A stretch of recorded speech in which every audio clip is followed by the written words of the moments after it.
Hi everyone, good morning. Today we are going to discuss one of the best and motivational poem which is written by Bertrand Bradley. You are watching on the screen, The Will to Win. So before going to discuss on the topic The Will to Win, you all know about the reality. So if a person who have a strong will, who is a blunt ambitious to achieve anything, so you have to do hard work. According to APJ Abdul Kalam, that dream is not a thing which we see in the sleep. It cannot be let us to be sleep. Means सपने वो नहीं होते जो हम रात में देखते हैं, या सपने वो नहीं होते जो हम नींद में देखते हैं. सपने वो होते हैं जो हमें नींद नहीं लेने देते, या हम उस सपनों को अचीव करने के लिए हम जागते रहते हैं, है ना.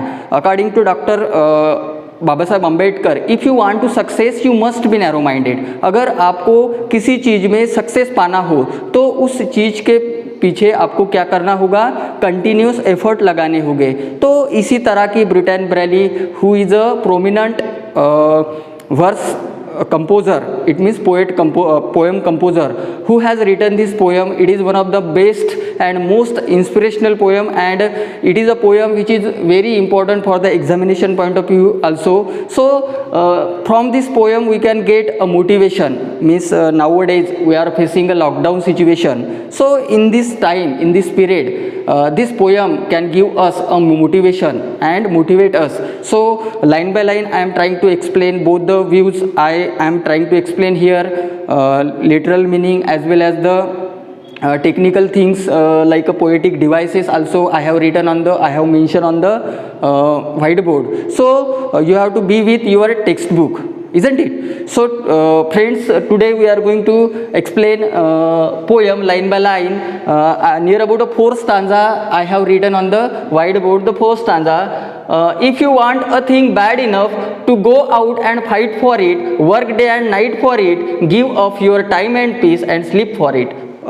Very beautiful line has been written by the Bertrand Bradley. If you want to success, if you want to something to achieve in your life, you must have to do sacrifice all your dreams, sacrifice all your time, peace as well as sleep for it. अगर किसी चीज़ को आपको पाना हो या किसी चीज़ को आपको गेन करना हो, अचीव करना हो, जो आपका सपना है, जो आपका एम है, उस एम को आपको क्या करना हो, पाना हो, तो आपको क्या करना पड़ेगा. If you want a thing bad enough means very strongly. अगर किसी चीज़ को आपको शिद्दत से पाना हो या वेरी स्ट्रांगली, आपको वो चीज़ होनी ही होनी है. I most want to achieve that particular aim, I most want to do that thing, particular thing. So for that, according to the Bertrand Bradley, you have to sacrifice your day and night. Day and night means you should not work for 24 hours. इसका मतलब ये नहीं कि आप 24 घंटों उसी चीज़ के बारे में सोचते रहो या उसी चीज़ में आप एंगेज रहो. इसका मतलब day and night means you must have to work hard to achieve that thing. You must have to work hard for achieve that thing. So you want a thing bad enough to go out and fight for it. For achieving that thing, उस चीज़ को पाने के लिए आपको क्या करना होगा, you have to go out and fight for it. Fight it means struggle for it. Without struggle we cannot get anything.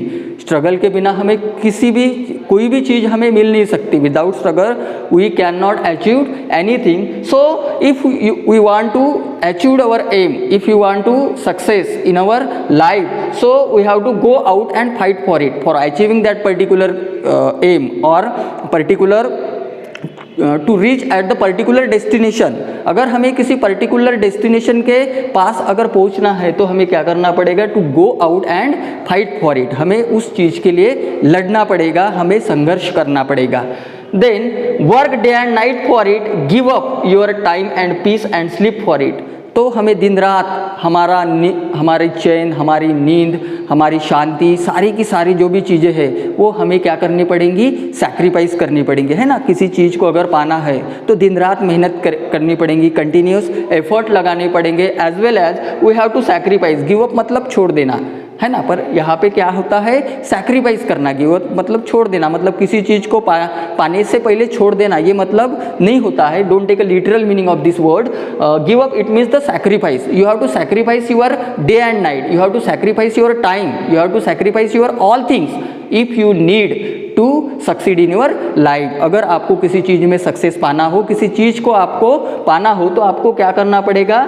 You have to sacrifice your day, you have to sacrifice your night, you have to sacrifice your time and peace, then you will automatically reach at the peak of the success, you automatically get your success. You need to sacrifice all the thing which you needed for the time of success. In the first stanza, the poet gives us a motivational message that if you want to get success in your life, if you want to think bad enough, very strongly, if you want to a thing, for that you have to sacrifice your day and night, you have to sacrifice your time and peace, and you have to sacrifice your sleep for it.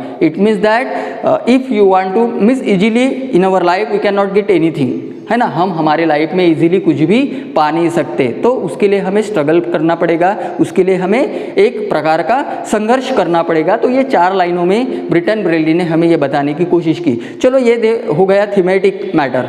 अभी technical issue क्या है इसमें? If you want a thing bad enough to go out and fight for it, F letter is repeated here.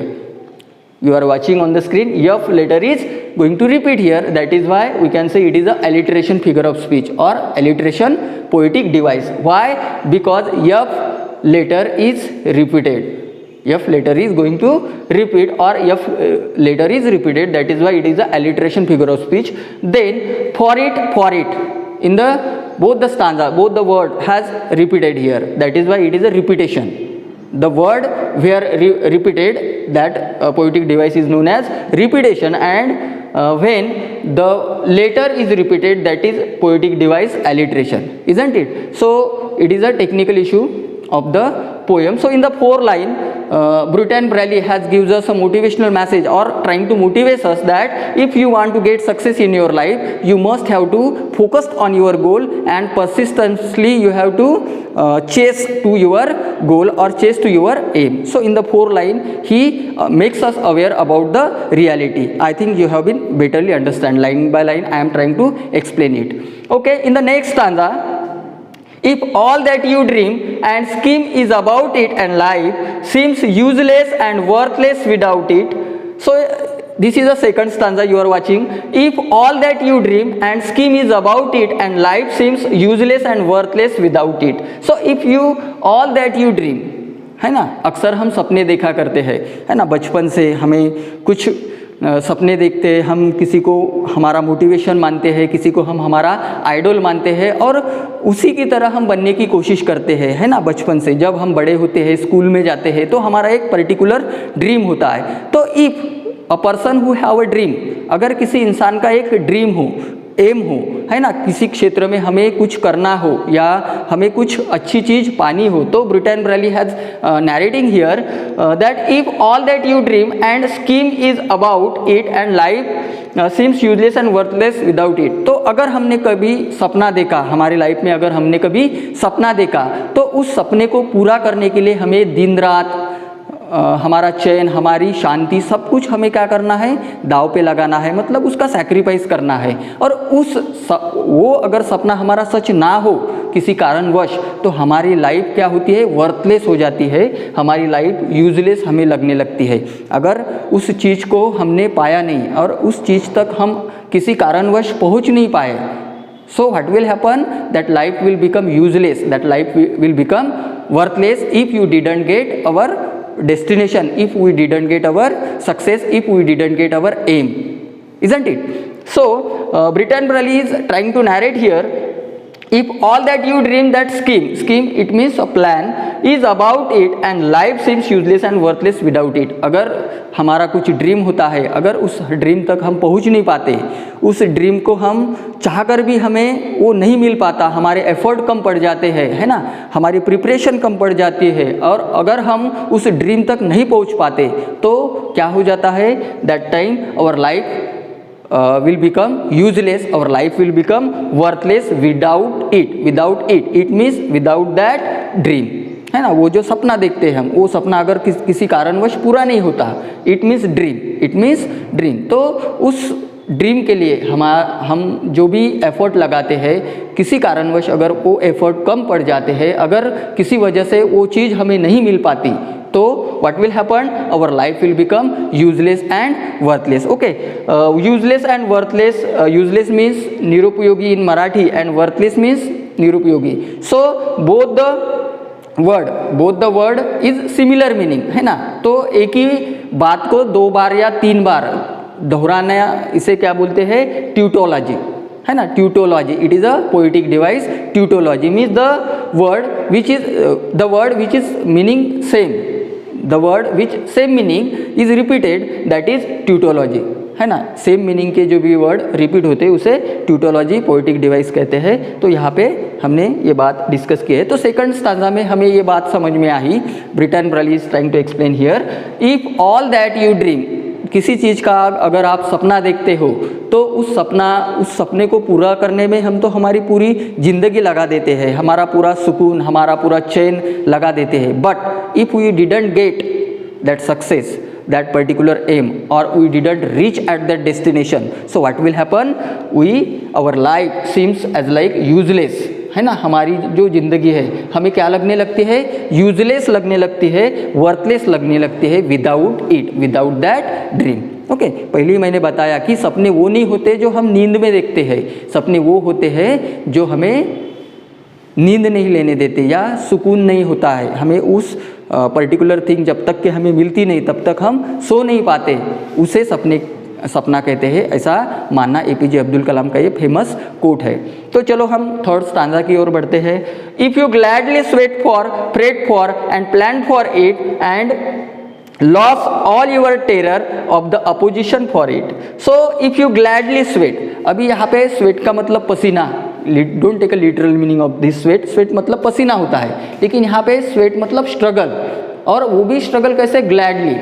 अगर हमें हमारी चीज़ जो हमें बहुत अच्छी लगती है, तो उस चीज़ को अगर पाने के लिए हमें स्ट्रगल भी करना पड़े, तो वो हंसे हम क्या करते हैं? स्ट्रगल करते हैं. अगर हमारा जो क्या बोलते हम जो काम का सेक्टर हो, या हमें जिस चीज़ में हमें क्या है, हम लाइक करते हैं जिस चीज़ को, है ना, हमारा एक विल होता है कि यही चीज़ हमें करनी है, तो उस चीज़ को पाने के लिए हमें अगर स्वेट भी पसीना हो जाने दो हमारा शरीर, या हमें कुछ भी करना पड़े, फिर भी हम हंसी उस चीज़ को करते हैं. So if you gladly sweat for it, pray for and plan for it. तो उस चीज़ के लिए हमें क्या क्या करना पड़ेगा? एक तो प्लान करना पड़ेगा, प्रेड मतलब वरी, है ना. तो वही चीज़ हम अगर हमारे माइंड में हैमर होती रहे, या वही चीज़ हमारे माइंड में ज़्यादा से ज़्यादा बार चलती रहे, तो उससे हम एंग्शियस भी होते हैं. प्रेड फॉर इट मतलब एंग्शियस, उसका प्लान करना पड़ेगा. उस चीज़ तक पहुंचने के लिए क्या क्या करना है हमें, उस तरह का हमें प्लान भी करना पड़ेगा, है ना. Loss all your terror of the opposition for it, और कभी कभी हमें कुछ अपोजिशंस भी उसके लिए लाना रहेंगे, है ना. तो इजीली तो हमें कुछ चीज़ें मिलेगी नहीं, तो उस चीज़ का क्या होगा? अपोजिशन फॉर इट, है ना. उस चीज़ को पाने के लिए कुछ लोगों को, कुछ चीज़ों को अपोज भी करना पड़ेगा, है ना, विरोध भी करना पड़ेगा. तो इस लाइन में बताया गया है कि if you gladly sweat for, अगर आपको किसी चीज़ को पाना है तो उसके लिए तो आपको संघर्ष करना पड़ेगा. ग्लैडली स्वेट फॉर, संघर्ष करना पड़ेगा, लेकिन वो हंसते हंसते संघर्ष करोगे. प्रेड फॉर मतलब उस चीज़ के लिए आपके दिमाग में वही बात चलती रहेगी, तो उसके आप एंग्शियस हो गए, वरीड हो गए. देन प्लान फॉर इट, और उसको कैसे हमें प्राप्त करना है, कैसे how to obtain, how to secure that thing. So for that you must have to plan for it and loss all your terror of the opposition for it. और उस चीज़ के लिए हो सकता है यू मस्ट और you might have oppose to someone और oppose to thing. You might have oppose to the someone और अपोज टू थिंग, मतलब आपको क्या करना पड़ सकता है? किसी लोगों का अपोजिशन भी आपको मिल सकता है, या उस किसी चीज़ को आपको अपोज भी करना पड़ सकता है. तो यहाँ पे ये हो गया thematical aspect of this stanza. अभी टेक्निकल बात यहाँ पे है कि F letter is going to repeated. F है ना, यफ और एफ. तो यहाँ पे रिपीटेशन भी है और एलिट्रेशन भी है, क्योंकि फॉर ये वर्ड भी क्या हो रहा है? 3 बार रिपीट हो रहा है. For.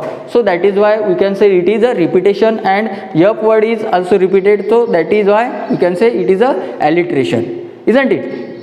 Then in the fourth stanza, if you simple go after that thing that you want with all of your capacity, strength and sagacity, faith, hope and confidence and stern pertinacity. If you simply go after that thing that you want to with all, if you want to get a particular thing, you have to chase to that thing, है ना. उस चीज़ का हमें क्या करना पड़ेगा, chasing करना पड़ेगा. Continuously you have to effort, continuously you have to chase to that particular thing. उस चीज़ को पाने के लिए तुम्हें क्या करना पड़ेगा, उस चीज़ के पीछे लग के रहना पड़ेगा, है ना. If you want to simply go after that thing, है ना. अगर हमें 10th स्टैंडर्ड में अगर हमको 90 अबव परसेंटेज लेने हैं तो क्या करना पड़ेगा हमें, you must have to continuous effort, you must have to do hard work, है ना. तो यहाँ पे ब्रिटन ब्रेली ने बताया कि if you simply go after that thing, तो simply you can go after to that thing और अचीव टू दैट थिंग और reach at that destination, isn't it. आपको क्या करना है, you simply go after that thing, उस चीज़ के पीछे भागना है. उस चीज़ के पीछे आपको क्या करना है, यू हैव टू चेस मतलब पाठलाग करने. You have to chase to the you have to chase to achieve that thing, you have to chase to achieve that thing. It means you have to go after to that thing that you want with all, है ना. अगर किसी चीज़ को आपको पाना है तो आपको उस चीज़ के पीछे भागना होगा. उस चीज़ को ऑब्टेन करने के लिए, अचीव करने के लिए आपको सभी चीज़ सैक्रिफाइस करनी पड़ेगी ऑफ योर कैपेसिटी. तो कैपेसिटी मतलब आपका जो भी पावर है, जितना भी आपका पावर है ना, मेंटल पावर, फिजिकल पावर, वो सारा का सारा पावर, वो सारी की सारी capacity, your ability you have to put on the achieving that thing.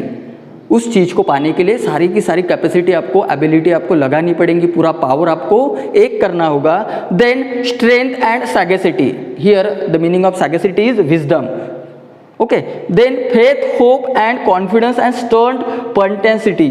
So all the things means आपको आपका पूरा का पूरा दाव पे क्या क्या चीज़ें लगानी पड़ेंगी, आपकी सैगेसिटी, आपका फेथ जो भी विश्वास है, आपकी आशा है ना, होप एंड कॉन्फिडेंस आपका पूरा आत्मविश्वास. Then stern pertinacity, pertinacity means constant determination, constant determination. So all the thing you have to sacrifice for achieving the particular goal. Okay, so ये हो गया thematical aspect of this fourth stanza. What is the technical issue, if you simply go after that thing that you want with all of your capacity, strength and सैगेसिटी.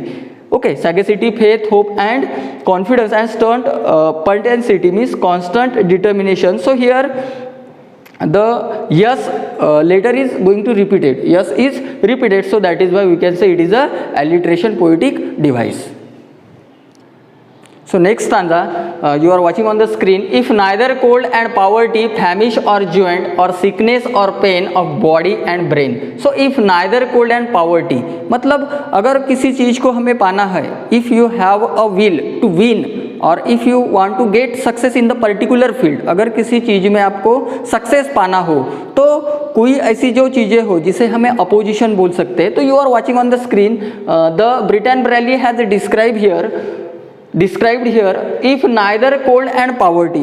so cold and poverty है ना, तो ये भी चीज़ें क्या हो सकती है, इस चीज़ों के वजह से भी हम उस डेस्टिनेशन तक पहुंच नहीं सकते, है ना. अगर गरीबी हो, फैमिश्ड हो अगर हम, और ज्वाइंट हो, अगर हमें किसी प्रकार का दुख हो या अनहैप्पीनेस हो, हम हमारा 100% तब नहीं दे सकते. और सिकनेस और pain of body and brain, अगर हम शारीरिक फिजिकली अगर हम फिट ना हो, मेंटली अगर हम स्ट्रांग ना हो, अगर हमें गरीबी, हमारे इकोनॉमिकल कंडीशन और ये सारी की सारी अगर चीज़ें अगर हमारे किसी एम तक पहुंचने में ये बाधा अगर डाल रही होती है या ये ऑब्स्टेकल का रोल अगर ये चीज़ें प्ले अगर होती है, तो हम उस चीज़ तक पहुंच नहीं सकते, है ना.